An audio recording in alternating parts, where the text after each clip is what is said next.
Hello, ici Mr Timothée, créateur de contenu ivoirien. On parle aujourd'hui de blanchiment de capitaux.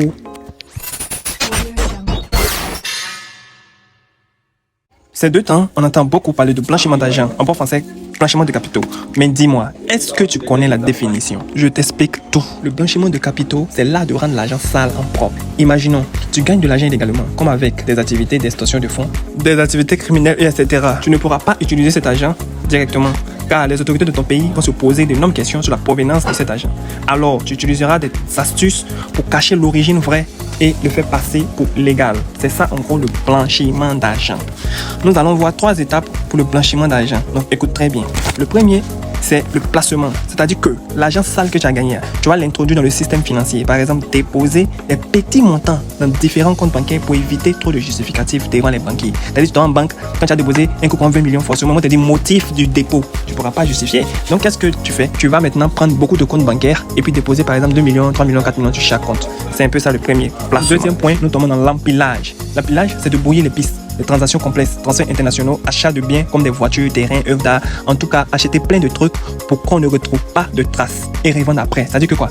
Tu vas prendre l'argent là, au lieu de partir investir dans quelque chose, ça les autorités vont voir les yeux, tu vas investir plutôt dans l'achat de biens, terrains, voitures et puis les revendre en tout. C'est ce qu'on appelle l'empilage. Pour le dernier point, nous rentrons dans l'intégration. Enfin, l'argent que tu as pris pour acheter les biens là, dans l'empilage, cet argent là, tu reviendras sous forme d'argent propre maintenant. Comme si du genre de rien n'était fait quoi. Il peut être réinvesti pour acheter maintenant des choses légalement. Puisque tu as fait tout ce contour là avec achat. Donc cet argent, tu as dit que quoi? Tu as pris ça pour acheter terrain. C'est l'argent que les gens ont pris pour acheter terrain. C'est ça qui est là. Avec des justificatifs bien sûr. À l'appui. Avec les 3 points comme il est cité précédemment là.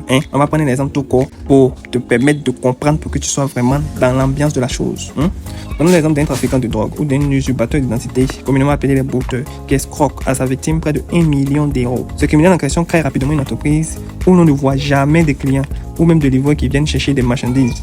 Mais on entend passer par là qu'il fait un chiffre d'affaires de plus de 500 000 chaque mois, ou même plus que ça. Et il déclare les fonds volés sous le nom de cette entreprise qu'il a créée là en question, comme des revenus légaux. Ensuite, il investit cet argent-là dans les biens immobiliers, ou un peu achat de terrain, comme je le disais, dans l'empilage. Voilà en gros de l'argent qui a été blanchi, d'où en grosso modo blanchiment d'argent. Retenons que la Côte d'Ivoire est depuis le 25 octobre 2024 sur la liste grise du GAFI. C'est le groupe d'action financière qui lutte contre le blanchiment de capitaux et du financement du terrorisme. En tout cas, la liste noire n'est pas loin. Mais si une fois qu'on va dans cette liste noire, ça empêchera totalement tous les gros investisseurs à venir en Côte d'Ivoire. Donc, les gars, voici un peu ce qu'on appelle le blanchiment d'argent. Nous attendons les mesures de l'État pour prouver qu'il lutte vraiment contre ce fléau-là. Et pour prouver là, on avait beaucoup de communiquer sur 2 personnes qui ont fait boucan dans le pays là. Pick up, c'était Mr Timo.